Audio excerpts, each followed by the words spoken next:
ഹെബ്രായ ഭാഷയിൽ, അരമായിക് എന്ന ഭാഷയിൽ ഗാഗുൽത്ത എന്ന് വെച്ചാൽ ഗോൽഗോത്ത എന്നറിയപ്പെടുന്ന സ്ഥലം.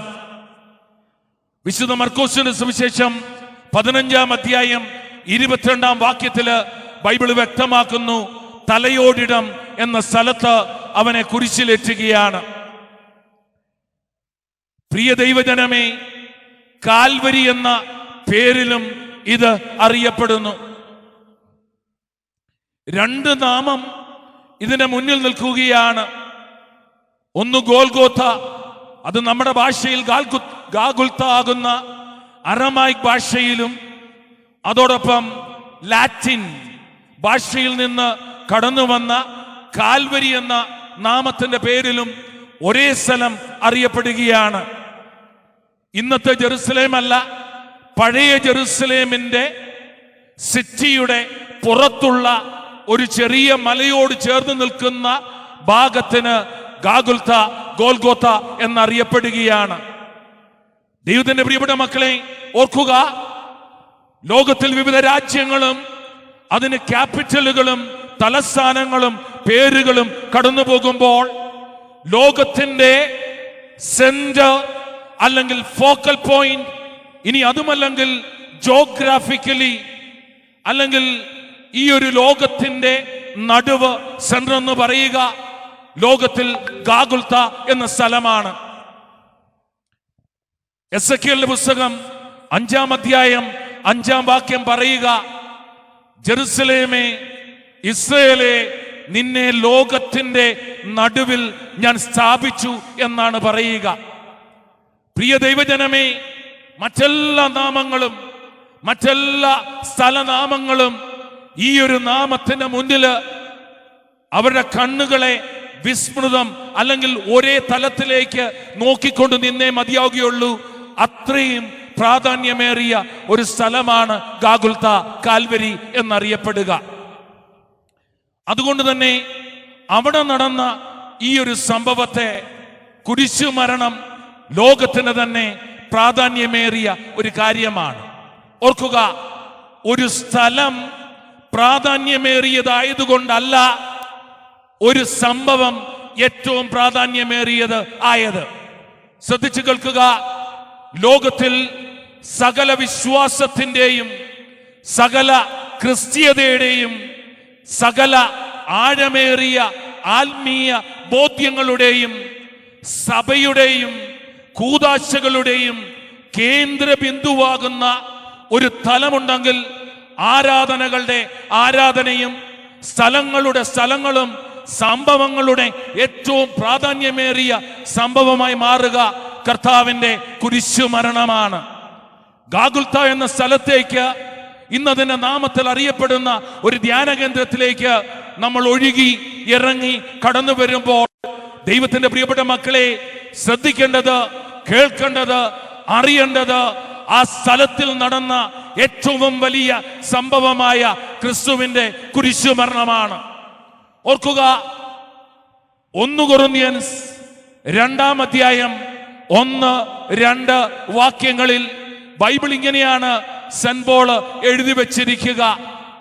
ബൈബിളിൽ ഇങ്ങനെ പറയുന്നു, ഞാൻ നിങ്ങളുടെ അടുക്കൽ വന്നപ്പോൾ ദൈവത്തെ കുറിച്ച് സംസാരിച്ചത് വലിയ വാഗ്വിലാസത്താലോ ജ്ഞാനത്താലോ അല്ല, എന്നാൽ നിങ്ങളുടെ ഇടയിലായിരുന്നപ്പോൾ യേശു ക്രിസ്തുവിനെ കുറിച്ചല്ലാതെ, ശ്രദ്ധിച്ചു കേൾക്കുക, 14 ലേഖനങ്ങൾ 13 പേരിൽ എഴുതപ്പെട്ട ഹെബ്രായ ലേഖനം പേരിലല്ലാതെ അവന്റെ പേരിൽ കൂട്ടിച്ചേർക്കപ്പെട്ട ഒരുവൻ ലോക ചരിത്രത്തില് ആത്മീയതയ്ക്കും വിശ്വാസത്തിനും ദൈവശാസ്ത്രത്തിനും അടിവേരിട്ട ഒരു വ്യക്തി വിളിച്ചു പറയുകയാണ്, നിങ്ങളുടെ ഇടയിലായിരുന്നപ്പോൾ യേശു ക്രിസ്തുവിനെ കുറിച്ചല്ലാതെ, അതും ക്രൂശിതനായവനെ കുറിച്ചല്ലാതെ മറ്റൊന്നിനെ കുറിച്ചും ഞാൻ അറിയണ്ട എന്ന് തീരുമാനിച്ചു എന്ന് ബൈബിള് വ്യക്തമാക്കുകയാണ്. ഒരു ഹല്ലേലൂയ പറഞ്ഞേ.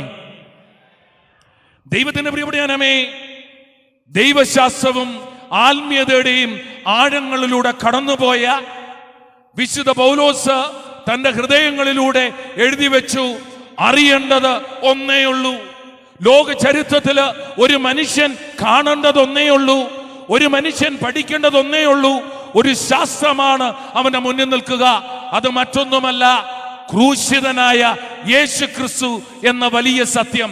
യേശു ക്രിസ്തുവിനെ കുറിച്ചല്ല, പിന്നെയോ യേശു ക്രിസ്തു മാത്രമല്ല, പിന്നെയോ ക്രൂശിതനായ യേശു ക്രിസ്തുവിനെ കുറിച്ചല്ലാതെ മറ്റൊന്നിനെ കുറിച്ചും ഞാൻ അറിയണ്ട എന്ന് തീരുമാനിച്ചു എന്ന് ബൈബിൾ പറയുന്നു.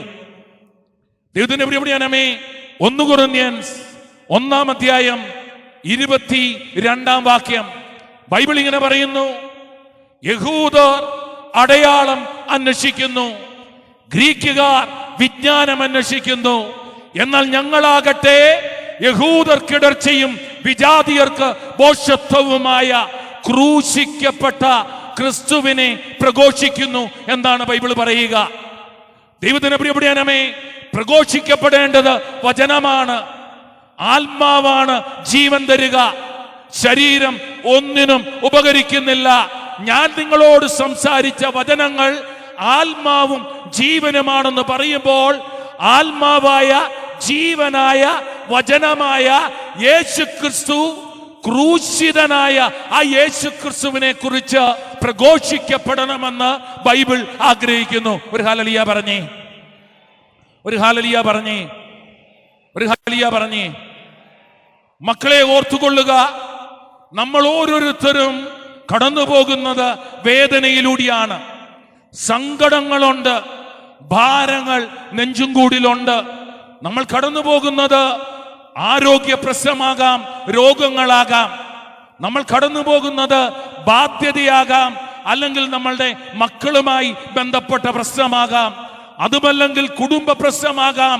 ജീവിതത്തിൽ കടന്നു പോകുന്നത് ഇനി ആത്മീയ പ്രശ്നമാകാം.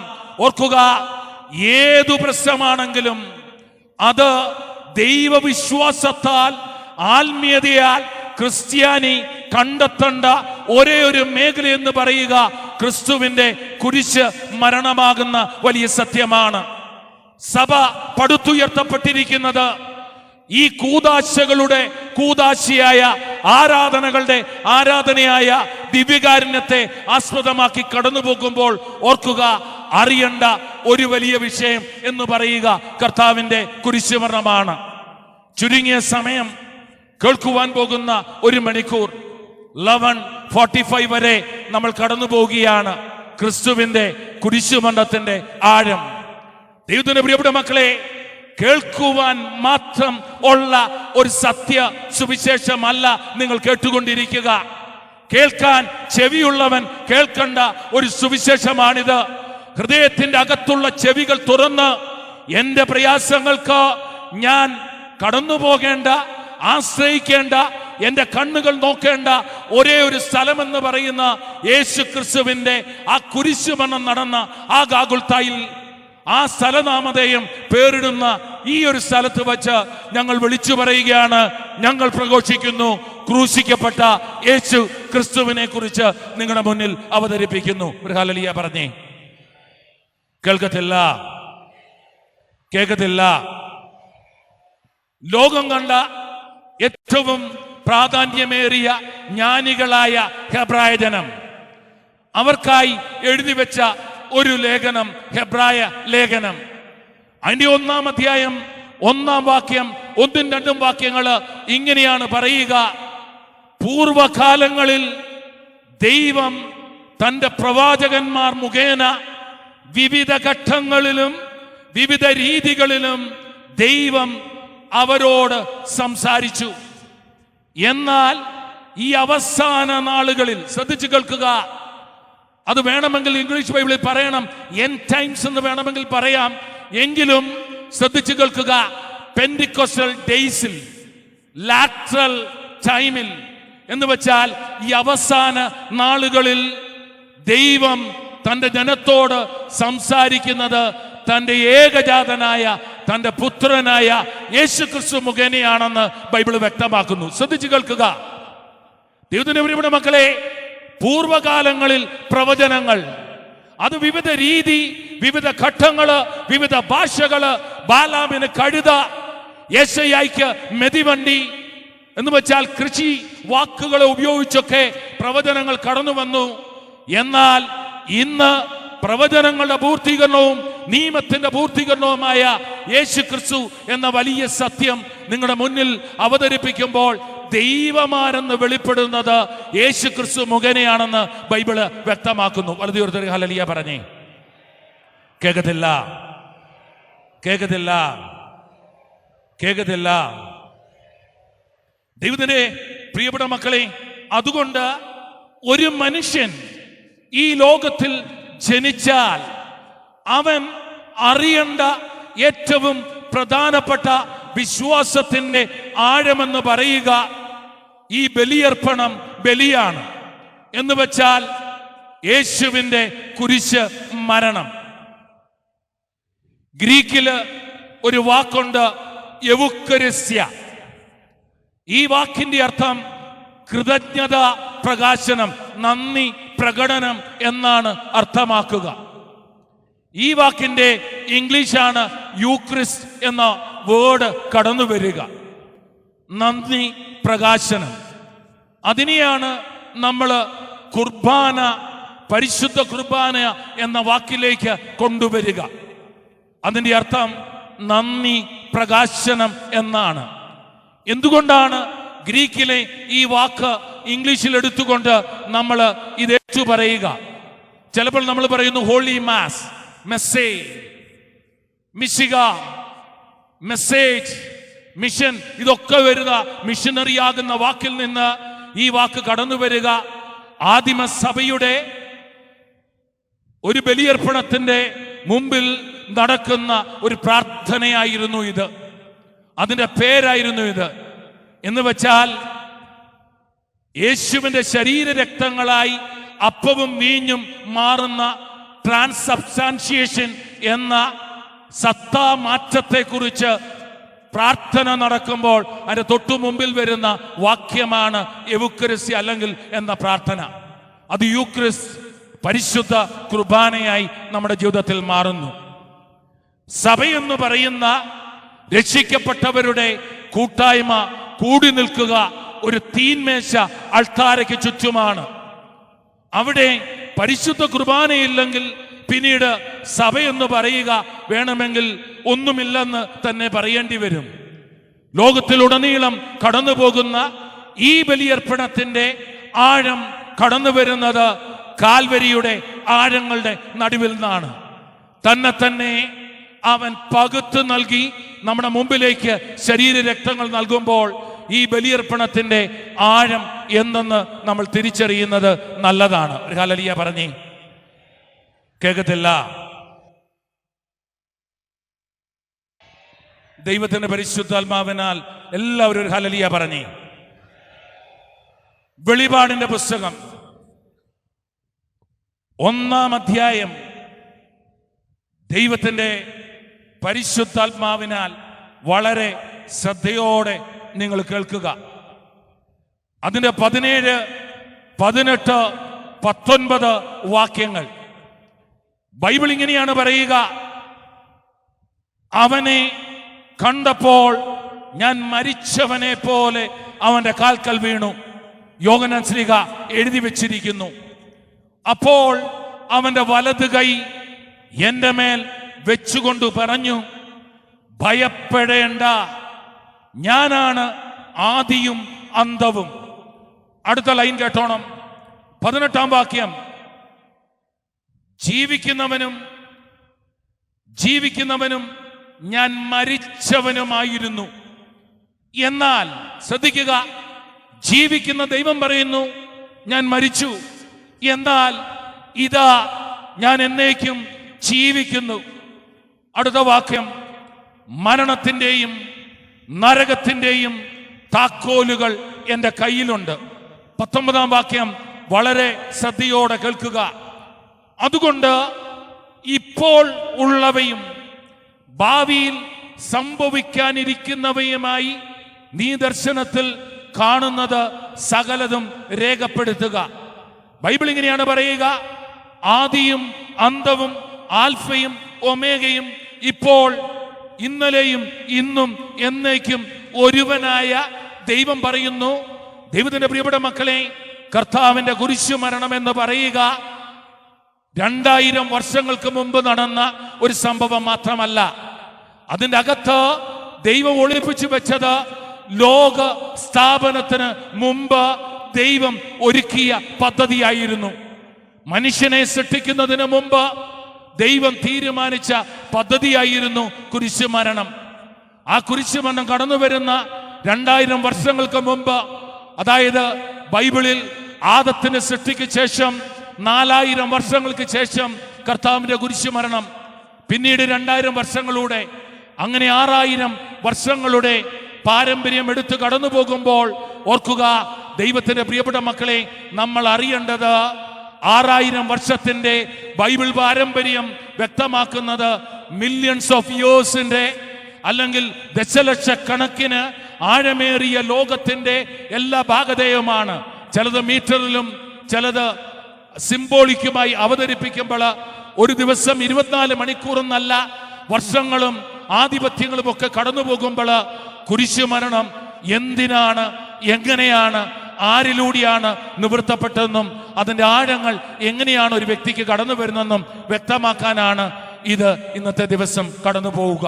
ആ വലിയ ബോധത്തോടെ നമ്മൾ നമ്മളെ ഒന്ന് ഒരുക്കാം.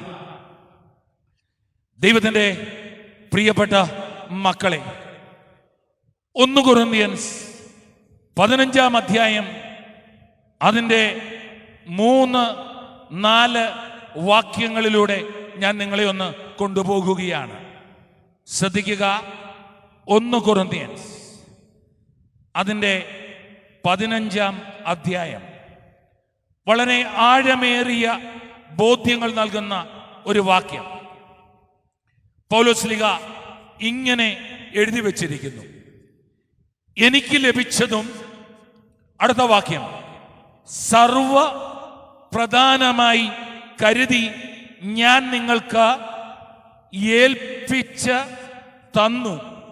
വിശുദ്ധ ലിഖിതങ്ങളിൽ പറഞ്ഞിട്ടുള്ളതുപോലെ ക്രിസ്തു നമ്മുടെ പാപങ്ങൾക്ക് വേണ്ടി മരിക്കുകയും സംസ്കരിക്കപ്പെടുകയും എഴുതപ്പെട്ടിരിക്കുന്നത് പോലെ 3-ാം നാൾ ഉയർക്കപ്പെടുകയും ചെയ്തു. ശ്രദ്ധിച്ചു കേൾക്കുക. സർവ പ്രധാനമായി എനിക്ക് ലഭിച്ച ഒരു സുവിശേഷം നിങ്ങൾക്ക് ഏൽപ്പിച്ചു തന്നു എന്ന് ബൈബിൾ വ്യക്തമാക്കുന്നു. വിശുദ്ധ ലിഖിതങ്ങളിൽ അത് നമ്മുടെ കൈകളിൽ ഏൽപ്പിച്ചത് സർവപ്രധാനമായ ഒരു സുവിശേഷമാണ്. ആ സുവിശേഷം എന്താണ്? 4-ാം വാക്യം, ക്രിസ്തു നമ്മുടെ പാപങ്ങൾക്ക് വേണ്ടി മരിക്കുകയും സംസ്കരിക്കപ്പെടുകയും എഴുതപ്പെട്ടിരിക്കുന്നത് പോലെ 3-ാം നാൾ ഉയർത്തെഴുന്നേൽക്കപ്പെടുകയും ചെയ്തുവെന്ന് സെന്റ് പോള് എഴുതി വെച്ചിരിക്കുകയാണ്. ശ്രദ്ധിച്ചു കേൾക്കുക. സർവ പ്രാധാന്യമേറിയ ഒരു വിഷയം ദൈവം നമ്മൾക്ക് നൽകിയിരിക്കുന്നു എന്ന് കാണുന്നത് നല്ലതാണ്. ഇനിയും 1 യോഹന്നാൻ, ദൈവത്തിന്റെ ആത്മാവിനാൽ നിങ്ങൾ വായിക്കണം. ഈ 2 വാക്യങ്ങളാണ് നമ്മൾ ആഴമേറിയ ബോധ്യങ്ങളായി ഇന്ന് കാണുക. 1 കൊരിന്ത്യൻസ് 15-3-4, അതുപോലെ 1 യോഹന്നാൻ 5-ാം അധ്യായം 6-7 വാക്യങ്ങളും പിന്നീട് 10-ാം വാക്യവും. ശ്രദ്ധിച്ചു കേൾക്കുക, ശ്രദ്ധിച്ചു കേട്ടോണം. പിന്നീട് നിങ്ങൾ ഒന്നുകൂടെ ഈ ലൈവ് ഒന്നുകൂടെ വാച്ച് ചെയ്താൽ മതി. ഞാൻ ഇതിൻ്റെ ഇൻട്രൊഡക്ഷൻ പോയിന്റിലേക്ക് നിങ്ങളെ കൊണ്ടുപോകുകയാണ്. 1 യോഹന്നാൻ 6-ാം വാക്യം, ജലത്താലും രക്തത്താലും വന്നവൻ ഇവനാണ്. ശ്രദ്ധിക്കുക. യേശു ക്രിസ്തു കാലിത്തൊഴുത്തിൽ പിറന്നു എന്നല്ല ഇവിടെ പറയുക. യേശു ക്രിസ്തു വന്നു എന്നത് ജലവും രക്തവും സാക്ഷ്യം നൽകുന്നു. ഇനിയും കേട്ടോണം, അവൻ ജലത്താൽ മാത്രമല്ല, ജലത്താലും രക്തത്താലുമാണ് അവൻ വന്നത്. അടുത്ത ലൈൻ, ആത്മാവാണ് സാക്ഷ്യം നൽകുന്നത്, കാരണം ആത്മാവ് സത്യമാണ്. ഇനിയാണ് 7-ാം വാക്യം അണ്ടർലൈൻ ചെയ്യണം. 3 സാക്ഷികളാണ് ഉള്ളത്. മക്കളെ, ഒരു കാര്യം ഓർക്കുക. ഒരു സംഭവത്തെ, ആ സംഭവം സത്യമാണെന്ന് ലോകത്തിന് മുന്നിൽ വിധി എഴുതുന്ന ഏത് കോടതിയും എടുക്കുന്നത് സാക്ഷികളുടെ സമൂഹത്താലാണ്. ബൈബിൾ പറയുന്നു 3 സാക്ഷികളാണ് ഉള്ളത്. ആരാണ് ആ 3 പേർ? ബൈബിൾ ഇങ്ങനെ പറയുന്നു, 1 ആത്മാവ്, 2 ജലം, 3 രക്തം. നിങ്ങൾ കാണാതെ പഠിച്ചേ. 1 ആത്മാവ്, 2 ജലം, 3 രക്തം. ഒന്നുകൂടെ കാണാതെ പഠിച്ചേ. 3 കാര്യങ്ങൾ, 3 സാക്ഷികൾ. ഓർക്കുക, ദൈവത്തിന്റെ പ്രിയപ്പെട്ടവനേ, കള്ളം പറയാത്ത ഒരപ്പൻ നമ്മളോട് പറയുന്നു, ഇന്ന സംഭവം സത്യമാണെന്ന് പറഞ്ഞാൽ എനിക്ക് വിശ്വസിച്ചേ മതിയാവുകയുള്ളൂ. ബൈബിൾ പറയുന്നു 3 സാക്ഷികളാണ് ലോകത്തുള്ളത്. ഓർക്കുക, ആത്മീയ ലോകത്ത് 3 സാക്ഷികളാണ് ഉള്ളത്. അവ പിതാവ്, പുത്രൻ, പരിശുദ്ധാത്മാവാണ്. 3 പേരും സത്യമാണ്. പിതാവ്, പുത്രൻ, പരിശുദ്ധാത്മാവാകുന്ന ത്രിത്വൈക ദൈവമാണ് ആത്മീയ ലോകത്തിന്റെ സാക്ഷികൾ. എന്നാൽ ഈ ശാരീരിക ലോകത്ത് ഒരു കാര്യം സത്യമാണെന്ന് പറയുവാൻ 3 സാക്ഷികൾ. ബൈബിൾ ഇങ്ങനെ പറയുന്നു, 1 ആത്മാവ്, 2 ജലം, 3 രക്തം. കാണാതെ പറഞ്ഞേ. 1 ആത്മാവ്, 2 ജലം, 3 രക്തം. തുടങ്ങുകയാണ് നമ്മൾ ആത്മാവിൽ. ശ്രദ്ധിക്കുക, ദൈവത്തിന്റെ പ്രിയപ്പെട്ടവനേ, ഏതോ ഒരു സംഭവത്തെ കുറിച്ച് ബൈബിൾ പറയുന്നു. ആ സംഭവം സത്യമാണെന്ന് 3 പേർ സാക്ഷ്യപ്പെടുത്തുന്നു. ആത്മാവും ജലവും രക്തവും. എന്താണ് ആ സംഭവം? അതിനെക്കുറിച്ച് ബൈബിൾ പറയുന്ന പോയിന്റൂടെ നിങ്ങൾ കേൾക്കുക. യോഹന്നാൻ 5-ാം അധ്യായം 6, 7, 8 വാക്യങ്ങൾ നിങ്ങൾ കേട്ടു. ഇവ 3 ഒരു സാക്ഷ്യം നൽകുന്നു എന്ന് 8-ാം വാക്യം. ഇനി സാക്ഷ്യം എന്തെന്ന് ബൈബിൾ പറയുന്നു 10-ാം വാക്യം. ദൈവപുത്രനിൽ വിശ്വസിക്കുന്നവന് അവനിൽ തന്നെ സാക്ഷ്യമുണ്ട്. എന്താണ് ആ സാക്ഷ്യം? ഇനി കേട്ടോണം. ഇതാണ് ആ സാക്ഷ്യം. 11-ാം വാക്യം അണ്ടർലൈൻ ചെയ്തോണം. ദൈവം നമുക്ക് നിത്യജീവൻ നൽകിയിരിക്കുന്നു. പറഞ്ഞേ, ദൈവം നമ്മൾക്ക് നിത്യജീവൻ നൽകിയിരിക്കുന്നു. 2, ഈ ജീവൻ ദൈവപുത്രനായ യേശുവിലാണ്. 2-ാമത്തെ പോയിന്റ്. 1, ദൈവം നമുക്ക് നിത്യത, നിത്യജീവൻ, സ്വർഗം നൽകിയിട്ടുണ്ട്. Point number 1. പോയിന്റ് നമ്പർ 2, ഇതായിരിക്കുന്നത് ക്രിസ്തുവിലാണ്. പോയിന്റ് നമ്പർ 3, ആരെങ്കിലും ക്രിസ്തുവിനെ സ്വീകരിച്ചാൽ അവന് നിത്യജീവനുണ്ട്. 3-ാമത്തെ പോയിന്റ്. 4-ാമത്തെ പോയിന്റ്, ആരെങ്കിലും ക്രിസ്തുവിനെ സ്വീകരിക്കുന്നില്ല എങ്കിൽ അവൻ പുത്രനെ സ്വന്തമാക്കിയവൻ ജീവനെ സ്വന്തമാക്കിയിരിക്കുന്നു. ദൈവപുത്രനെ സ്വന്തമാക്കാത്തവനും ജീവൻ ഇല്ല. ദൈവത്തിന്റെ പ്രിയപ്പെട്ടവനേ, 1600 വർഷം 40-ലധികം പേര്, രാജാക്കന്മാർ, കൃഷിക്കാർ, ഗുമസ്തർ, വിവിധ മേഖലകളിൽ ജോലി ചെയ്തിരുന്ന മരം വെട്ടുകാർ ഉൾപ്പെടെ ഈ ബൈബിൾ എഴുതി. 73 പുസ്തകങ്ങളുള്ള ഈ ബൈബിൾ ഒരു കാര്യം മാത്രമാണ് നമ്മുടെ മുമ്പിലേക്ക് വെക്കുക. 73 പുസ്തകങ്ങളെയും ക്രോഡീകരിച്ച് അരച്ച് കലക്കി ഒരു വാക്യമായി ബൈബിൾ എടുത്തു വച്ചു. മക്കളെ, ഈ ബൈബിള് മുഴുവൻ വായിക്കണമെന്നൊന്നുമില്ല. മുഴുവൻ വായിക്കാൻ പറ്റുന്ന തരത്തിലുള്ള ബുദ്ധിമാൻ ആകണമെന്നില്ല.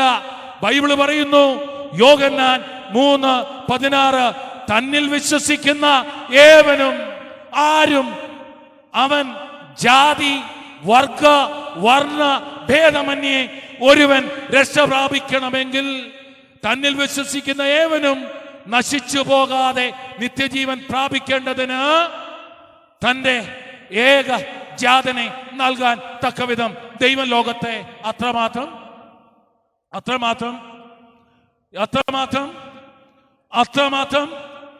അല്ല. കേട്ടുകൊള്ളുക, ദൈവത്തിന്റെ പ്രിയപ്പെട്ടവനേ, ദൈവത്തിന്റെ സ്നേഹം നമ്മൾ ഉദ്ദേശിക്കുന്ന ഈ കണ്ണുകൾ കൊണ്ട് തോന്നുന്ന വികാരങ്ങൾ ഉളവാകുന്ന ഒരു സ്നേഹമായി കാണരുത്. ആത്മാവ് നമ്മളോട് പറയുക, മക്കളെ കേൾക്കുക, വിശ്വാസം, പ്രത്യാശ, സ്നേഹം എന്നാൽ സ്നേഹമാണ് സർവോത്കൃഷ്ടമെന്ന് പറയുന്ന സ്നേഹം വികാരത്തിന് അപ്പുറമുള്ള ആത്മീയ ലോകത്തിലെ സ്നേഹമാണ്. കേട്ടുകൊള്ളുക, അതെന്താണ് ആ സ്നേഹം? ഞാൻ മനുഷ്യരുടെയും മാലാഖമാരുടെയും ഭാഷകളിൽ സംസാരിച്ചാലും,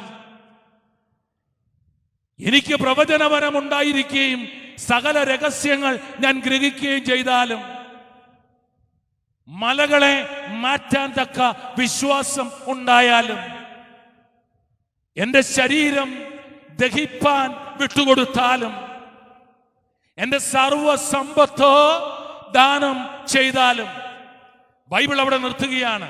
പിന്നീട് പറയുന്നു, സ്നേഹം അസൂയപ്പെടുന്നില്ല, അഹങ്കരിക്കുന്നില്ല, ആത്മപ്രശംസ ചെയ്യുന്നില്ല, സ്നേഹം സകലതും പ്രത്യാശിക്കുന്നു, പ്രതീക്ഷിക്കുന്നു. ഇന്ന് കണ്ണാടിയിൽ എന്ന പോലെ കാണുന്നു, അന്ന് മുഖത്തോട് മുഖം നോക്കി കാണും. മക്കളെ ഓർത്തുകൊള്ളുക, ഭാഷകളില്ലാതാകും, പ്രവചനങ്ങൾ തിരോഭവിക്കും, എന്നാൽ 3 കാര്യങ്ങൾ നിലനിൽക്കും. ഒന്ന് വിശ്വാസം, എന്നാൽ ബൈബിൾ പറയുന്നു അതും സ്റ്റോപ്പാകും. പ്രത്യാശ, അതും സ്റ്റോപ്പാകും.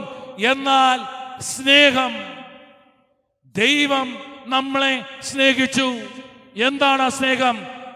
തന്റെ പിതാവായ ദൈവം ഏകജാതനായ യേശുവിനെ നൽകാൻ തക്കവിധം. ഓർക്കുക, സ്നേഹം മുഴുവൻ പ്രകടമാകുന്നത് നിനക്ക് ജോലി കിട്ടുമ്പോഴല്ല, കൈ തരുമ്പോഴല്ല, കാഴ്ച തരുമ്പോഴല്ല, പിന്നെയോ കാൽവരിയിൽ ക്രൂശില് തന്നെ ഏകുന്ന സമയത്ത് അവൻ നമ്മളെ സ്നേഹിച്ചു എന്ന് ബൈബിള് വ്യക്തമാക്കുന്നു. ഒരു ഹല്ലേലൂയ പറഞ്ഞേ. അതുകൊണ്ട് തന്നെ കർത്താവിന്റെ കുരിശുമരണമാകുന്ന ആത്യന്തികമായ ഏക സത്യ ദൈവത്തിന്റെ ഈ ഒരു വലിയ കാര്യം സ്നേഹം എന്തെന്ന് തിരിച്ചറിഞ്ഞേ മതിയാകുകയുള്ളൂ. അത് നൽകുക ദൈവത്തിന്റെ പ്രിയപ്പെട്ടവനെ, വിശ്വസിക്കണമെന്നൊന്നുമില്ല. ഓർക്കുക, പേർഷ്യൻ സാമ്രാജ്യത്തിൽ ഉടലെടുത്ത കിരാതമായ ഒരു വലിയ ശിക്ഷ കുരിശുമരണം. പിന്നീട് റോമൻ സാമ്രാജ്യം അതിനെ പോളിഷ് ചെയ്ത് ലോകജനത്തിന് നടുവില് ഒരു ക്യാപിറ്റൽ പണിഷ്മെന്റായി നൽകുമ്പോൾ, എന്തിനാണ് യേശു കുരിശിലേറി ഗാഗുൽത്ത എന്നൊരു സ്ഥലത്ത് തന്റെ ജീവൻ വെടിഞ്ഞത്?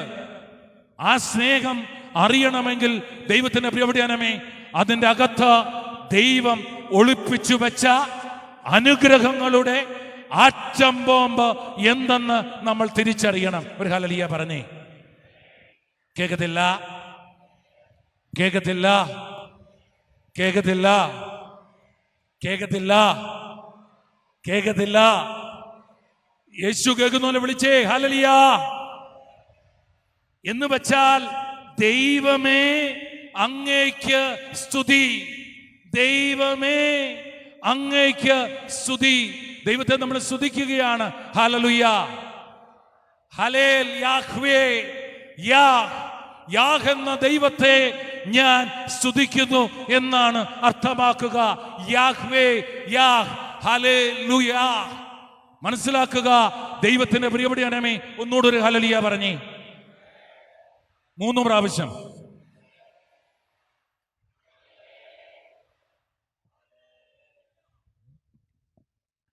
പിതാവ്, പുത്രൻ, പരിശുദ്ധാത്മാവ്.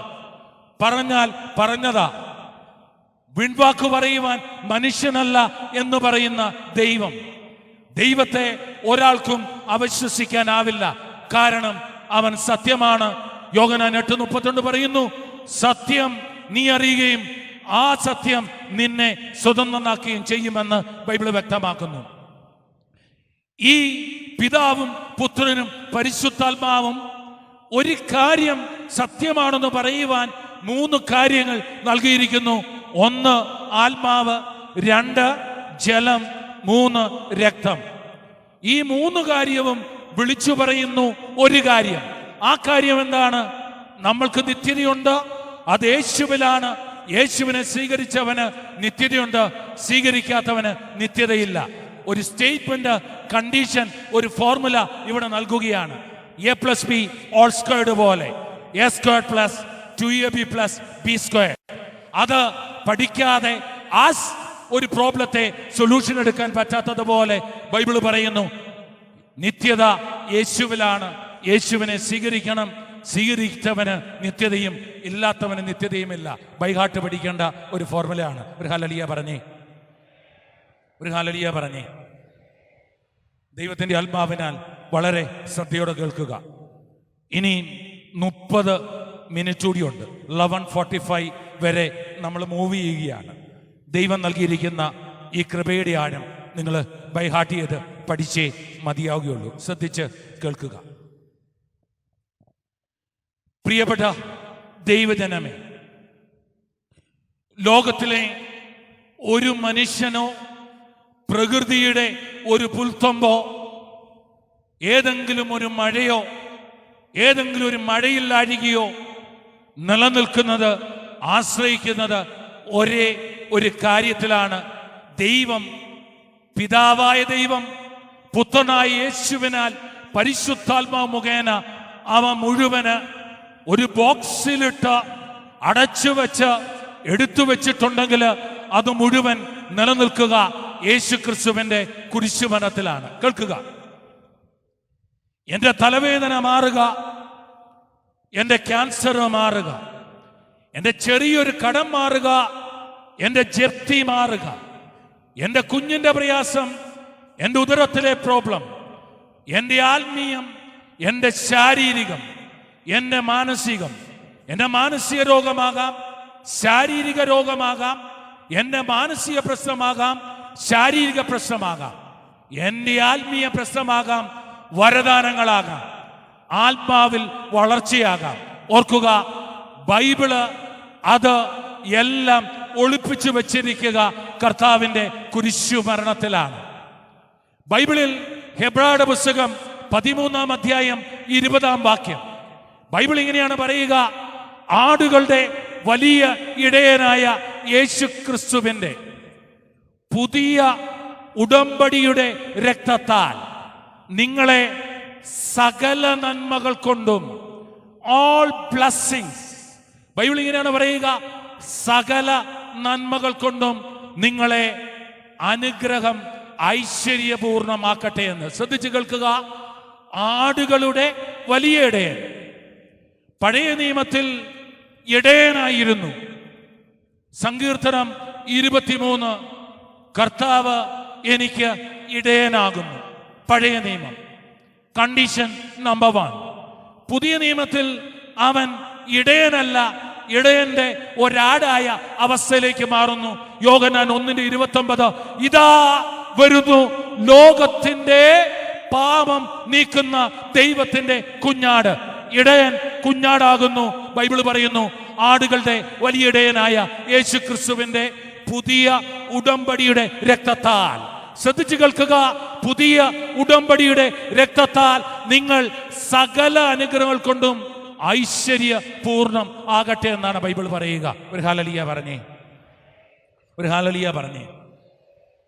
ദൈവത്തിന്റെ പ്രിയപ്പെട്ട മക്കളെ, ക്രൈസ്റ്റ് കൾച്ചർ മിഷനിലേക്ക് കടന്നു വരുന്നതിന് മുമ്പ് എൻ്റെ ജീവിതത്തിൽ ഞാൻ ഒരു അധ്യാപകനായി വർക്ക് ചെയ്യുകയായിരുന്നു.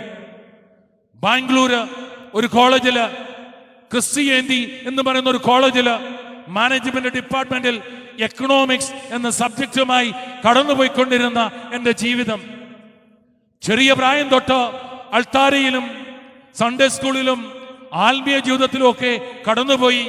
ഈ ലോകവും ഈ മോഹവും സുവിശേഷവും ഒരുപോലെ പോയിക്കൊള്ളും എന്ന് കരുതി കടന്നുപോയ ജീവിതം.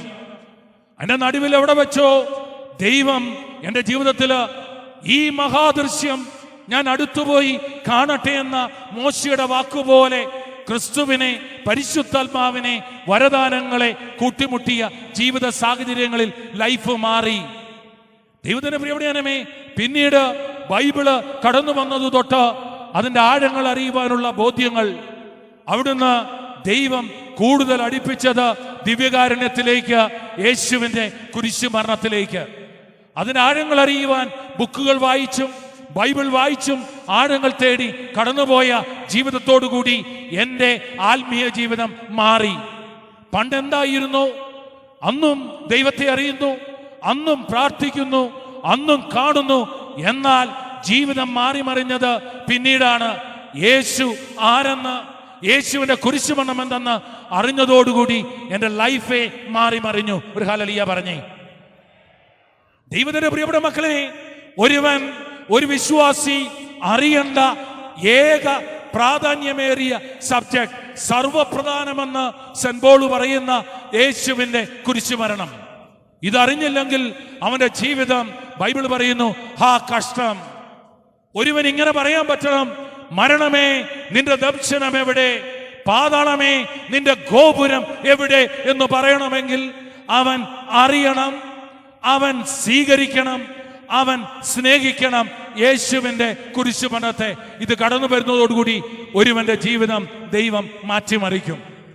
ദൈവത്തിന്റെ പ്രിയപ്പെട്ടവനേ, ഇതിൽ ഒളിപ്പിച്ചു വെച്ചിരിക്കുന്ന അനുഗ്രഹങ്ങള് നമ്മുടെ ചിന്തകൾക്ക് അതീതമാണ്. ഇന്ന് ഞാൻ ഈ ഒരാഴ്ചയിൽ നടന്ന എൻ്റെ ഒന്നൊരു മെമ്മറിയിലും അല്ലെങ്കിൽ എൻ്റെ ജീവിതത്തിൽ വന്ന 2 സംഭവങ്ങൾ നിങ്ങളുടെ മുമ്പിലേക്ക് വെക്കുകയാണ്.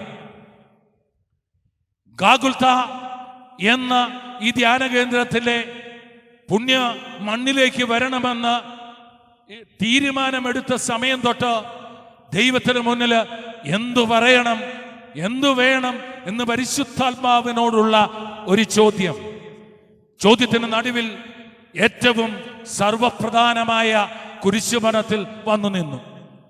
ബൈബിൾ എടുത്തു, വായിക്കാനിരുന്നു, എഴുതാൻ നോക്കി. അവിടെ ഇവിടെയൊക്കെ നോക്കിയത് എൻ്റെ മനസ്സിലൊന്നും കയറിയില്ല. ഇന്നലെ മുഴുവന് നിലത്ത് കിടന്നുരുളുന്നത് പോലെ ദൈവമേ എന്താണ് പറയേണ്ടെന്നുള്ള ചോദ്യം. ഉറക്കമില്ലാത്ത കഴിഞ്ഞ രാത്രികൾ, നിരവധി സ്ഥലങ്ങളിലും സുവിശേഷം പറയുമ്പോഴും ഇല്ലാതിരുന്ന ഉള്ളിലെ ഒരു പുളകം, എന്താണ് പറയേണ്ടത്? ദൈവത്തിന്റെ പ്രിയപ്പെട്ടവനേ, ആ സമയം എറണാകുളം ഒരു ഹോസ്പിറ്റലിൽ നിന്ന് ഒരു ചെറുപ്പക്കാരൻ ഫോൺ വിളിച്ചു. അവൻ പറഞ്ഞു, ദുബായിലാണ് ജോലി, വന്നത് ഇവിടെ ഈ കേരളത്തിൽ കൊച്ചിയിൽ എൻ്റെ അമ്മ ഒരു ഹോസ്പിറ്റലിലാണ്. ഞാൻ ചോദിച്ചു, എന്തു പറ്റി? പെട്ടെന്നുണ്ടായ സ്ട്രോക്ക് അവൻ ദുബായിലെ ജോലി വിട്ട് ഇവിടെ എത്തുവാൻ കാരണമായി. അവിടുന്ന് അമ്മ ഐസിയുവിലേക്ക്, വെന്റിലേറ്ററിലേക്ക് യാത്രയായി. അവൻ പറഞ്ഞു, എല്ലാം വിറ്റു, സാമ്പത്തികമായി തകർന്നു, സ്വർണം, അമ്മയുടെ വളകൾ വിറ്റു, അവയ്ക്ക് ശേഷം ട്രീറ്റ്മെന്റ് നടക്കുകയാണ്. അമ്മയ്ക്ക് ഒരു തരത്തിലുള്ള ബോധമില്ല. ഇനി മുന്നോട്ടുള്ള യാത്രയിൽ, കഴിഞ്ഞ രാത്രിയിൽ അപ്പൻ മോനെ വിളിച്ചു പറഞ്ഞു, ഇനി എങ്ങോട്ടാണ് നമ്മൾ പോവുക?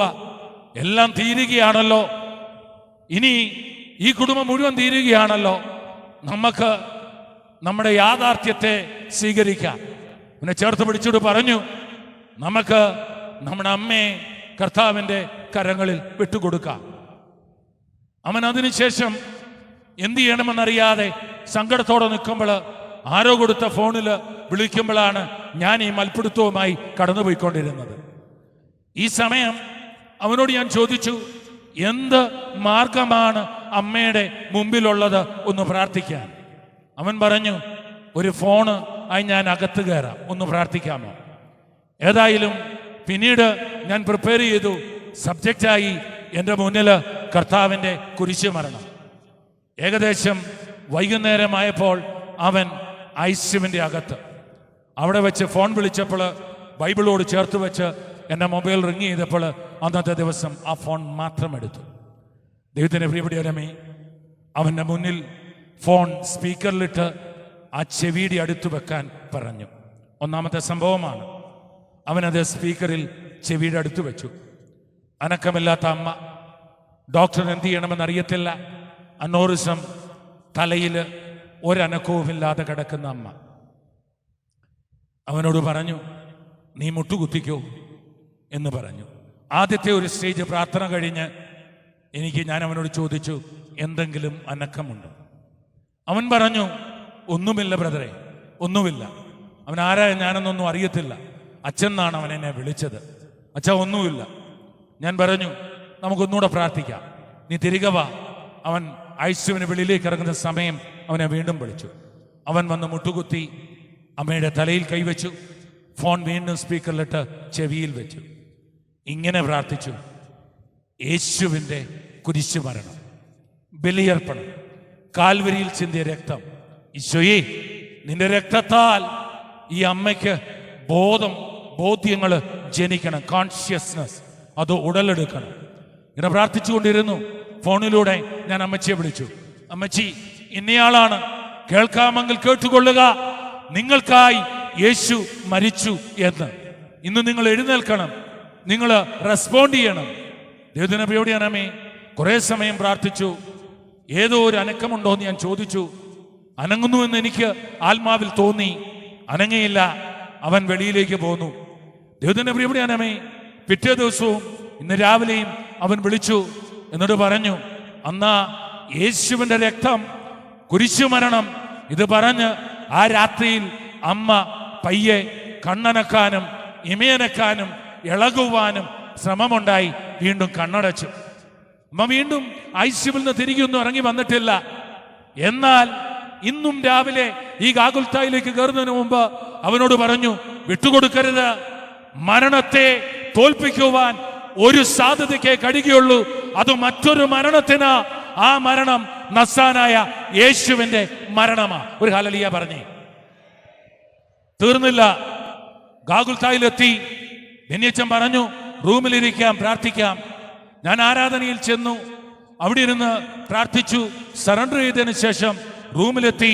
ബൈബിൾ എടുക്കുന്ന സമയത്ത് ഒരു പെൺകുട്ടി വന്ന് എന്നെ കാണാൻ നോക്കി നിന്നു. അവൾ ഓടി വന്ന് കെട്ടിപ്പിടിച്ചു. ആ പെൺകുട്ടി എന്റെ നടുവിലുണ്ട്. എന്നിട്ട് അവള് എന്നോടും എന്റെ കൂടെ നിൽക്കുന്നവരോടും ഒരു സാക്ഷ്യം പറഞ്ഞു. ഇന്നേക്ക് 10 വർഷങ്ങൾക്ക് മുമ്പ് എൻ്റെ ഓർമ്മയിലേക്ക് ആ സാക്ഷ്യം കടന്നു വന്നു. അന്ന് ഒരു ഫ്ലൈറ്റില് ഏതോ ഒരു രാജ്യത്തേക്ക് പറക്കുന്ന സമയം, പോകുന്നത് എമിറേറ്റ്സ് എന്നൊരു ഫ്ലൈറ്റില്. ഞാൻ ദുബായിലുള്ള എയർപോർട്ടിൽ ഇറങ്ങുന്നതിന് മുമ്പ് ഫ്ലൈറ്റ് ലാൻഡ് ചെയ്തപ്പോൾ ഫ്ലൈറ്റിൽ ഒരു അനൗൺസ്മെന്റ്, എൻ്റെ പേര് വിളിച്ചിട്ട് പറഞ്ഞു, ഇറങ്ങുമ്പോഴേ എയർപോർട്ടിൽ വെയിറ്റ് ചെയ്യണം. അങ്ങനെ എന്തിനാണെന്ന് അറിയാതെ ആദ്യമായി കേട്ട അങ്ങനെ പേര് വിളിച്ചുള്ള അനൗൺസ്മെന്റ് ഞാൻ എയർപോർട്ടിൽ വെയിറ്റ് ചെയ്തു. ആ സമയം എമിറേറ്റ്സിന്റെ യൂണിഫോമിൽ തന്നെ അവിടെ ജോലി ചെയ്യുന്ന ബെൻസി എന്ന ഒരു പെൺകുട്ടി കടന്നു വന്നു. എൻ്റെ അമ്മയൊക്കെ ഇവിടെ കൗൺസിലിങ്ങിലൊക്കെ വർക്ക് ചെയ്യുന്നതാണ്, അച്ഛൻ അറിയാവുന്നതാണ്. ഏതായാലും ഈ പെൺകുട്ടി വന്നു, കൂടെ ഷിബു എന്ന ഹസ്ബൻഡ്, രണ്ടുപേരും വന്നു. പ്രഗ്നന്റ് ആയതാണ്. ഈ സമയം എനിക്ക് തോന്നുന്നു 2ാമത്തെ കുട്ടിയാണ്. ആ കുട്ടിയെ ഈ പെൺകുട്ടി പൊട്ടിക്കരയാൻ തുടങ്ങി. എയർപോർട്ടാണ്, പൊട്ടിക്കരയുന്നുണ്ട്. അവൾ പറഞ്ഞു, അന്ന് പ്രാർത്ഥിച്ചതാ. കാരണം ഇതായിരുന്നു, ഡോക്ടർ വിധി എഴുതി, ബുദ്ധിയിൽ മാന്ദ്യമാണ് കുഞ്ഞിന്, മെന്റലി റിട്ടാർഡ്. അടുത്തത് പറഞ്ഞു, ഈ കുഞ്ഞ് ജീവിച്ചിരിക്കുക അസാധ്യമാണ്, അതുകൊണ്ട് തന്നെ കുഞ്ഞിനെ അബോർട്ട് ചെയ്യണം. ഇവിടെയുള്ള കൊച്ചിയിലുള്ള പ്രധാനപ്പെട്ട ഹോസ്പിറ്റലിലെ ഡോക്ടർ വിധി എഴുതി, അബോർഷനാണ് നല്ലത്. ദുബായ് പോലുള്ള രാജ്യം അബോർഷൻ ചെയ്യുവാൻ സാധ്യതയില്ല. അവളോട് പറഞ്ഞു, നാട്ടിലേക്ക് ട്രാവൽ ചെയ്യണം. എനിക്ക് തോന്നുന്നു ടിക്കറ്റ് എടുത്ത സമയമായിരുന്നു. എന്നാൽ അവർ പറഞ്ഞു, ഏത് ടെസ്റ്റ് ചെയ്താലും ഏത് സാധ്യതയാണെങ്കിലും കുഞ്ഞിനെ വളർത്തിയേ മതിയാവുകയുള്ളൂ. ഏതായാലും ഞാൻ അവരോട് പറഞ്ഞു, ഞാനൊന്ന് പ്രാർത്ഥിക്കാം. ദുബായിലെ എയർപോർട്ടിൽ 6 മാസം പ്രഗ്നൻസിയുള്ള ആ പെൺകുട്ടിയുടെ ഉദരത്തിൽ കൈവച്ചിട്ട് ഞാൻ ഉള്ളിൽ ഇങ്ങനെ പറഞ്ഞു, ഈശോയെ, കാരണം രാജ്യത്ത് യേശുവിന്റെ പേര് ഉച്ചയ്ക്ക് അവിടെ നിന്ന് ഒരു പബ്ലിക് പ്ലേസിൽ നിന്ന് വിളിച്ചു പറയുവാൻ പറ്റാതിരുന്നത് കൊണ്ട് ഉദരത്തിൽ കൈവച്ചിട്ട് ഇങ്ങനെ പറഞ്ഞു, യേശു കടന്നു വന്നത് മരിക്കാനാണ്. ലോകത്തിലെല്ലാവരും ജനിച്ചത് ജീവിക്കാനാണെങ്കിൽ അവൻ വന്നത് മരിക്കാനാണ്. ഈശോയെ, നിന്റെ മരണത്താൽ ഉദരത്തിൽ കിടക്കുന്ന കുഞ്ഞെ നീ ജീവൻ പ്രാപിക്കണം, നിന്റെ ബുദ്ധി വർദ്ധിക്കണം. അങ്ങനെ അവളുടെ മേൽ കൈകൾ വെച്ച് ആ കുഞ്ഞിന് വേണ്ടി പ്രാർത്ഥിച്ചു. പിന്നീട് ഞാൻ കടന്നുപോയി. ദൈവത്തിന്റെ പ്രിയപ്പെട്ടവനേ, പിന്നീട് ഒരു 6 മാസം കഴിഞ്ഞ് ആ രാജ്യത്ത് വെച്ച് അവരെ കാണുവാൻ ഇടയായി. ഇന്ന് ആ പെൺകുട്ടി വന്ന് പറയുകയാണ്, 10 വയസ്സുണ്ട്, അബോർഷൻ ചെയ്യണമെന്ന് പറഞ്ഞ കുഞ്ഞിന്, ബുദ്ധിയിൽ മാന്ദ്യമുണ്ടെന്ന് പറഞ്ഞ കുഞ്ഞിന്, ജീവിക്കുകയെന്ന് പറഞ്ഞ കുഞ്ഞിന്, 10 വയസ്സുള്ള കുഞ്ഞിന്റെ പേര് ആൻ മരിയ. ആ കുഞ്ഞ് ക്ലാസ്സിൽ നമ്പർ 1, നല്ലപോലെ പാട്ടുപാടും, കോമ്പറ്റീഷന്, കേരളം അറിയപ്പെടുന്ന കോമ്പറ്റീഷന് പോകുന്നു. അത്രമാത്രം ആത്മീയമായി മാറ്റമുണ്ടായി, സൗഖ്യമുണ്ടായത് ഒരു കാരണത്താലാണ്. അത് യേശുവിന്റെ കുരിശ് മരണമാകുന്ന ആ ബലിയർപ്പണത്താലാണ് ആ കുഞ്ഞിന് ജീവനുണ്ടായത്.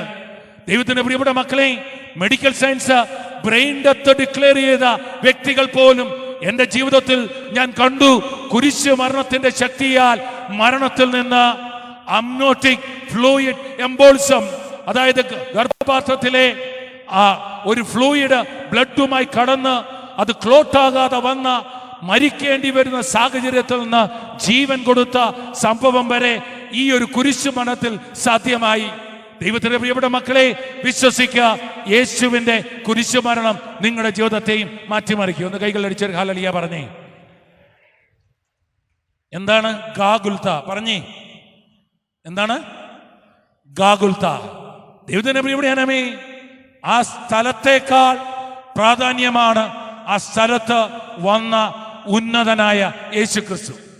അവിടെ കുരിശിലേറുന്ന സ്ഥലം തലയോടിടം, ഒരു തലയുടെ രൂപസാദൃശ്യമുള്ള ഒരു മലയിൽ ഒരു കുരിശ് വന്നുറയ്ക്കുന്നു.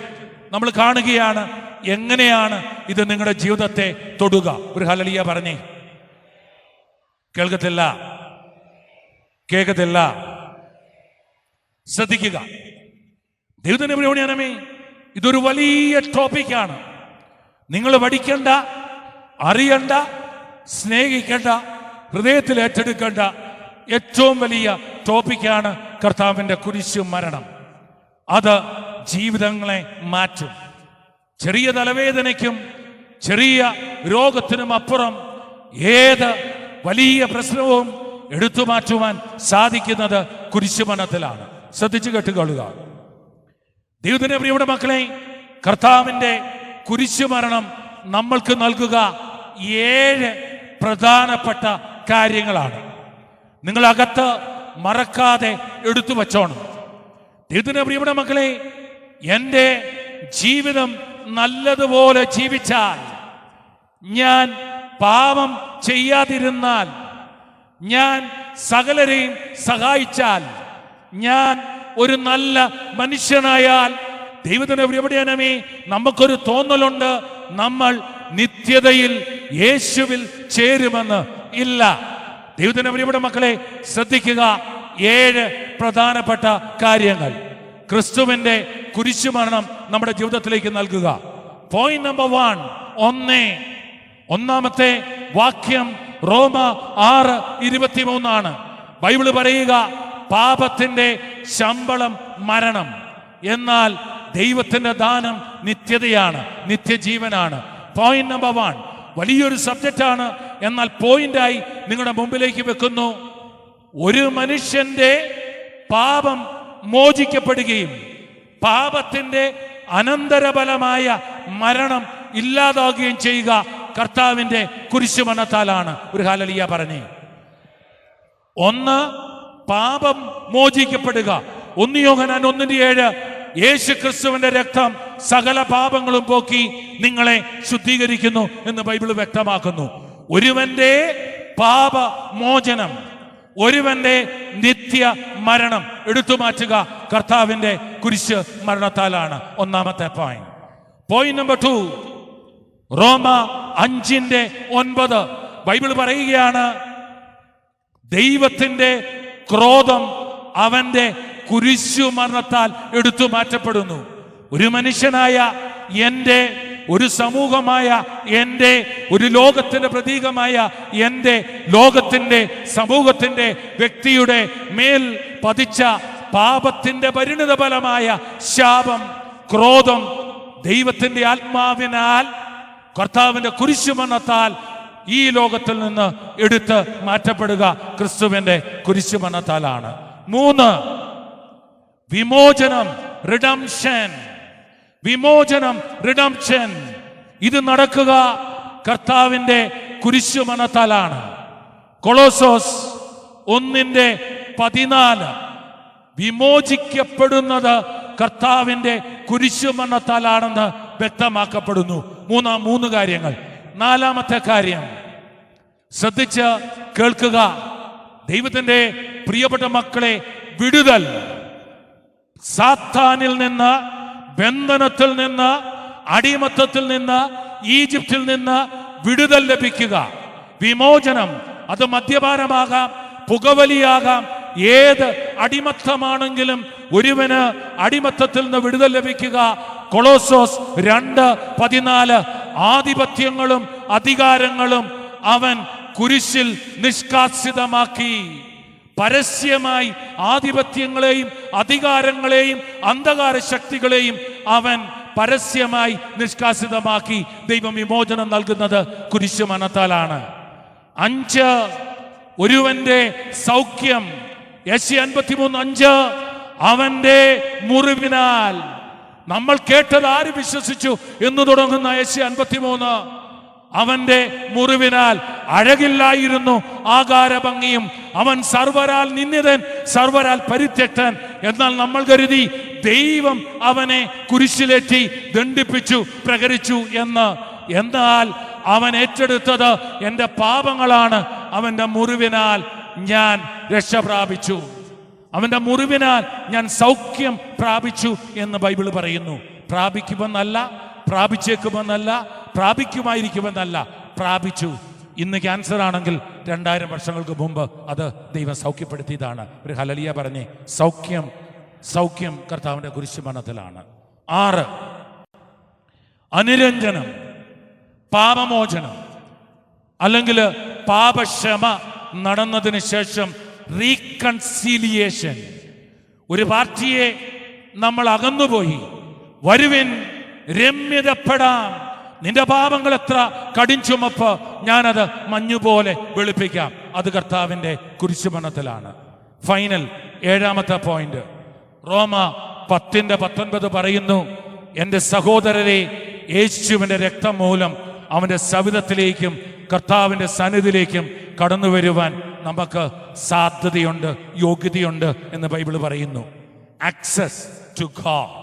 ഇത്രയും കാര്യങ്ങൾ നടന്നു പോകുന്നത് കുരിശുമരണത്തിന്റെ പ്രാധാന്യമേറിയ 7 അനുഗ്രഹമാണ്. ഓർക്കുക, ദൈവത്തിന്റെ പ്രിയപ്പെട്ട ജനമേ, യേശു ക്രിസ്തുവിന്റെ കുരിശുമരണം 2000 വർഷങ്ങൾക്ക് മുമ്പ് നടന്നതല്ല. 1 പത്രോസ് 1:18-19 വെള്ളിയോ സ്വർണത്താൽ അല്ല, കർത്താവിന്റെ രക്തത്താൽ, വിലയേറിയ കുഞ്ഞാടിന്റെ രക്തത്താൽ വിമോചിക്കപ്പെട്ടു എന്ന് പറയുന്നിടത്ത് 1:20 പറയുന്നു, ലോക സ്ഥാപനത്തിന് മുമ്പ് അവൻ ഇതൊരുക്കി വെച്ചു എന്ന്. പ്രിയപ്പെട്ട ദൈവത്തിന് ജനമേ, മനുഷ്യൻ സൃഷ്ടിക്കപ്പെടുന്നതിന് മുമ്പ് ദൈവം തൻ്റെ പദ്ധതിയിൽ അവ ഒരുക്കി വെച്ചു. അതുകൊണ്ടാണ് ജെറമ്യ 29:11 പറയുക, എനിക്ക് നിന്നെക്കുറിച്ച് ഒരു പദ്ധതിയുണ്ട് എന്ന്. ആ പദ്ധതി വിമോചനത്തിൻ്റെ, രക്ഷയുടെ, നിത്യതയുടെ പദ്ധതിയാണ് കുരിശ് മരണം. ഇവിടെ നിന്നുകൊണ്ട് ആത്മീയമായി ഒരു കാര്യം പറയുന്നു. ദൈവത്തിൻ്റെ പ്രിയപ്പെട്ട ജനമേ, എൻ്റെ മുട്ടുകുത്തലും എൻ്റെ നടപ്പും എൻ്റെ ഓട്ടവും എൻ്റെ നേർച്ചയും എൻ്റെ മെഴുകുതിരിയും എന്നെ രക്ഷിക്കുമെന്ന് കരുതി യേശുവിനെ മറന്ന് യേശുവിനെ കുറിച്ചുള്ള കാര്യങ്ങളിൽ ചെന്നുപെട്ടാൽ ഓർക്കുക, നഷ്ടമാണ്. ഇന്ന് ആരാധനയിൽ ഈ വരുന്ന മണിക്കൂറിൽ നമ്മുടെ ഹൃദയത്തിൽ ഏറ്റെടുക്കേണ്ടത് കർത്താവിൻ്റെ കുരിശുമരണമാണ്. ശ്രദ്ധിക്കുക, ഇത് വളരെ പ്രാധാന്യമേറിയ ഒരു വിഷയമാണ്. വെളിപാടിൽ 7 സഭകളിൽ ഓരോ സഭകളോടും പറയുന്നു, ആത്മാവ് സഭകളോട് അരുളി ചെയ്യുന്നു, കേൾക്കാൻ ചെവിയുള്ളവൻ കേൾക്കട്ടെ. വിജയം വരിക്കുന്നവന് ലഭിക്കുന്ന അനുഗ്രഹം കർത്താവിൻ്റെ കുരിശുമരണത്താലാണ്. ഓർക്കുക, ദൈവത്തിൻ്റെ പ്രിയപ്പെട്ട ജനമേ, നിങ്ങളുടെ ജീവിതത്തിൽ ബൈബിളിൽ കാണാം, നമുക്ക് ഏദേൻ തോട്ടത്തിൽ 2 മരം, അതിലൊരു മരം ജീവവൃക്ഷമാണ്. അത് കർത്താവിൻ്റെ കുരിശിൻ്റെ പ്രതീകമാണ്. നോഹയുടെ പെട്ടകം, അത് കർത്താവിൻ്റെ കുരിശിൻ്റെ പ്രതീകമാണ്. അബ്രഹാമിൻ്റെ വിറക്, ആ വിറകിലടുക്കിയ ഇസഹാക്ക് കുരിശിലേറിയ യേശുവിൻ്റെ പ്രതീകമാണ്. പെസഹ കുഞ്ഞാട് കുരിശിലേറിയ യേശുവിൻ്റെ പ്രതീകമാണ്. മാറായിലെ ജലം, അതിലെടുത്തിടുന്ന കൈപ്പേറിയ ജലത്തിലെ മരത്തടി യേശുവിൻ്റെ കുരിശിൻ്റെ പ്രതീകമാണ്. ആകാശത്തുനിന്ന് പൊഴിയുന്ന മന്ന തൻ്റെ ശരീരമാകുന്ന ബലിയർപ്പണത്തിൽ നൽകുന്ന യേശുവിൻ്റെ കുരിശിൻ്റെ പ്രതീകമാണ്. പാറ പിളരുമ്പോൾ വരുന്ന വെള്ളം യേശുവിൻ്റെ കുരിശിൻ്റെ പ്രതീകമാണ്. ബ്രോൺസ് സ്നേക്ക് എന്ന് വെച്ചാൽ വെങ്കല സ്നേഹിക്ക് അല്ലെങ്കിൽ ബ്രോൺസ് സ്നേഹിക്ക് എന്ന് പറഞ്ഞാൽ സർപ്പം, ഒരു വെങ്കലത്തിന്റെ സർപ്പം കുരിശിന്റെ പ്രതീകമാണ്. വെങ്കലമാകുന്ന പുതിയ നിയമത്തിന്റെ ശക്തി യേശുവിന്റെ കുരിശിലൂടെ വ്യക്തമാക്കുന്നു. ഒരു കാര്യം ഓർക്കുക, ലോകത്തില് സ്വർണമല്ല, വെള്ളിയല്ല, ഓർക്കുക, വെങ്കലമാണ് ദൈവം തന്റെ ബലിവസ്തു ദഹിപ്പിക്കുവാൻ ഉപയോഗിച്ച ഒരു ബലിപീഠം എന്ന് പറയുക. കാരണം വെങ്കലം ഏത് ചൂടിനെയും പ്രതിരോധിക്കും. ദൈവത്തിന്റെ പ്രിയപ്പെട്ട മക്കളെ, ഒരു ദിവസം ഒരു ചൂടുണ്ടാകും. നിത്യമായ അഗ്നി, നിത്യമരണത്തിന്റെ നരകത്തിന്റെ അഗ്നി നമ്മളെ പിടിക്കാതിരിക്കാൻ അവൻ ബലിയർപ്പണത്തിലൂടെ കാര്യങ്ങൾ ഏറ്റെടുത്തു.